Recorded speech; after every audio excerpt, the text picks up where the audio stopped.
साक्ष्य अधिनियम 1872।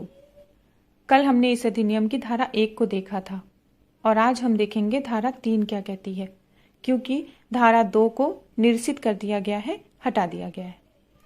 तो चलिए देखते हैं धारा 3। धारा 3 में कुल 10 प्रकार की परिभाषाओं को बताया गया है। सबसे पहली परिभाषा है न्यायालय की। न्यायालय शब्द के अंतर्गत सभी न्यायाधीश और मजिस्ट्रेट और साक्ष्य लेने के लिए वैध रूप से प्राधिकृत अर्थात जिन्हें साक्ष्य लेने के लिए विधिक अधिकार प्राप्त है, ऐसे सभी व्यक्ति आते हैं, किंतु इसमें मध्यस्थ शामिल नहीं है, अर्थात मध्यस्थ न्यायालय के अंतर्गत नहीं आता।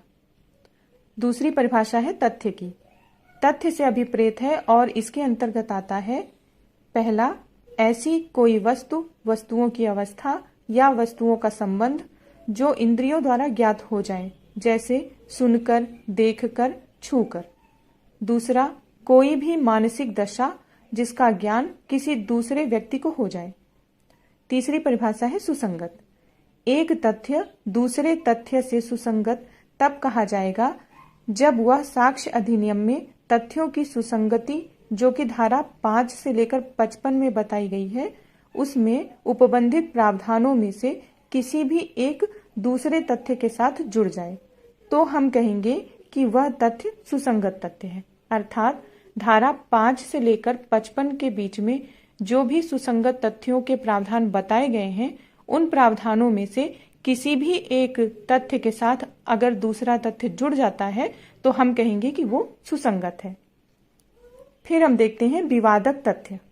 विवादक तथ्य से अभिप्रेत है और उसके अंतर्गत आता है ऐसा कोई भी तथ्य जो या तो अकेले ही या फिर किसी अन्य तथ्य से जुड़कर किसी वाद या कार्यवाही में किसी भी ऐसे अधिकार, दायित्व या निर्योग्यता के विषय में उसके अस्तित्व में होने, अस्तित्व में ना होने, प्रकृति या फिर विस्तार की उत्पत्ति के बारे में उसे स्वीकार करता हो या फिर अस्वीकार करता हो, तो ऐसा तथ्य विवादक तथ्य होता है।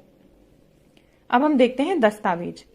दस्तावेज से कोई ऐसा विषय अभिप्रेत है जिसको किसी पदार्थ जैसे कागज, धातु, शिला आदि पर अक्षरों, अंकों या चिन्हों के साधन द्वारा या उनमें से एक या एक से अधिक साधनों द्वारा अभिव्यक्त या वर्णित किया गया हो, जो उस विषय के अभिलेख के उद्देश्य से उपयोग किया जा रहा हो या उपयोग किया जा सके।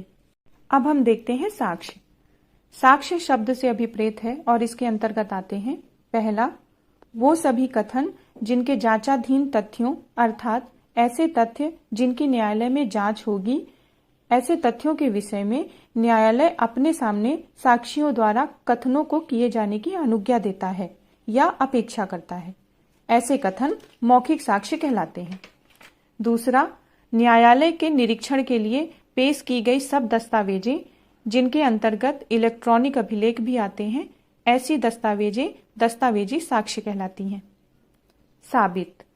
कोई तथ्य साबित हुआ कहा जाता है जब न्यायालय अपने समक्ष के विषयों पर विचार करने के पश्चात या यह विश्वास करे कि उस तथ्य का अस्तित्व है या फिर उसके अस्तित्व को इतना अधिक संभाव्य समझे कि उस विशेष मामले की परिस्थिति में किसी प्रज्ञावान व्यक्ति के द्वारा भी यही अनुमान लगाया जाता कि उसका अस्तित्व है, तो हम कहेंगे कि यह तथ्य साबित हुआ। ना साबित।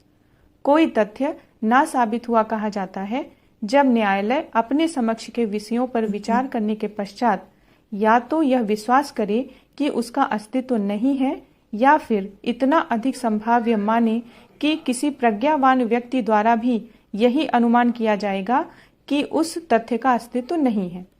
साबित नहीं हुआ। कोई तथ्य साबित नहीं हुआ कहा जाता है जब वह तथ्य ना तो साबित हुआ है और ना ही ना साबित हुआ। सबसे आखिरी परिभाषा है भारत। भारत से अभिप्रेत है भारत का राज्य क्षेत्र।